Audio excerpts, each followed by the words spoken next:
അതെ, നിങ്ങൾ എപ്പോഴേലും മുട്ട ഇങ്ങനെ പൊരിച്ച് നോക്കിയിട്ടുണ്ടോ? എനിക്ക് ഭയങ്കര ഇഷ്ടമുള്ള ഒരു മുട്ട പൊരിപ്പാണ് ഈ പൊരിപ്പ്. ആൻഡ് എന്താണെന്ന് വെച്ചാൽ 3 മുട്ട എടുത്ത് ഇതുപോലെ പൊട്ടിച്ചൊഴിച്ചിട്ട് അതിലേക്ക് കുറച്ച് ഉപ്പൂടെ ഇട്ടിട്ട് നന്നായിട്ട് മിക്സ് ചെയ്തെടുക്കും. വാവട്ടം കുറവുള്ള ഒരു ഇരുമ്പേറ്റി എടുത്തിട്ട് 1.5 സ്പൂൺ വെളിച്ചെണ്ണ ഒഴിച്ച് ഈ മുട്ട അതിലേക്ക് ഒഴിച്ച് ഈ ഒരു പരുവാകുമ്പോൾ തിരിച്ചും മറിച്ചും ഇങ്ങനെ ഇട്ട് നല്ല പഫിയായിട്ട് പൊരിച്ചെടുക്കും. ഇപ്പോൾ ഈ മുട്ട പൊരിക്കുന്നതിൻ്റെ പിന്നിലൊരു കാര്യമുണ്ട്. സിമ്പിൾ പ്രതിഷേധം. അതായത് എന്നെ കൂട്ടാതെ എല്ലാവരും കൂടെ പാലുകാച്ചിന് പോയി. ചേട്ടൻ എന്നോട് 100 വട്ടം പറഞ്ഞതാണ് നീ വരുന്ന വഴിക്ക് അവിടെ ഇറങ്ങാൻ. ഞാനങ്ങ് പോയില്ല. എനിക്കെന്തോ അങ്ങ് ദേഷ്യമായിട്ടിരിക്കുമായിരുന്നു.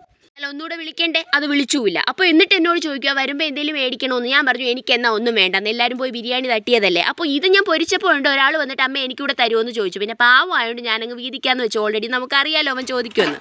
അപ്പോൾ ചേട്ടൻ എന്തായാലും ഇതുവരെ വന്നിട്ടില്ല. അപ്പോൾ ഞാൻ മുട്ട പൊരിച്ച് പാത്രത്തിലേക്ക് ഇട്ട് അതിങ്ങനെ ഷെയർ ചെയ്തപ്പോഴത്തേക്കും അതിൻ്റെ സൈഡിലായിട്ടൊരു ഡയറി മിൽക്കിൻ്റെ അരികെ ഞാനിങ്ങനെ കണ്ടു.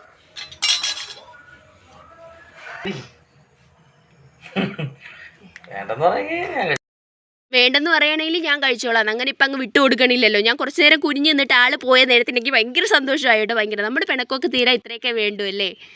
ഫോണിൻ്റെ കുഴപ്പമാണോന്ന് അറിയൂല. ഇപ്പോൾ വെട്ടം കറക്റ്റായിട്ട് കിട്ടുന്നില്ല കേട്ടോ. അതിൻ്റെ കുറച്ച് പാകപ്പിഴകളുണ്ട്. എന്തായാലും ഞാൻ മുട്ട ആദ്യം തിന്നിട്ട് ഇനി പോയിട്ട് റൂമിൽ പോയിട്ട് സമാധാനമായിട്ട് ഈ ഡയറി മിൽക്ക് നുണഞ്ഞ് കഴിക്കും. അതാണ് എൻ്റെ ഒരു ഇഷ്ടം. ഓക്കെ. പക്ഷെ ആശാൻ എന്തായാലും ഇതൊക്കെ കണ്ട് നിൽപ്പുണ്ടല്ലോ. അപ്പോൾ എന്തായാലും അവൻ വന്നിട്ട് അത് പൊക്കിക്കൊണ്ട് പോകും എന്നുള്ള സംശയമുണ്ട്. എന്തായാലും വളരെ സന്തോഷം. അപ്പോൾ ഇത്രയേ ഉള്ളൂ. Tata bye.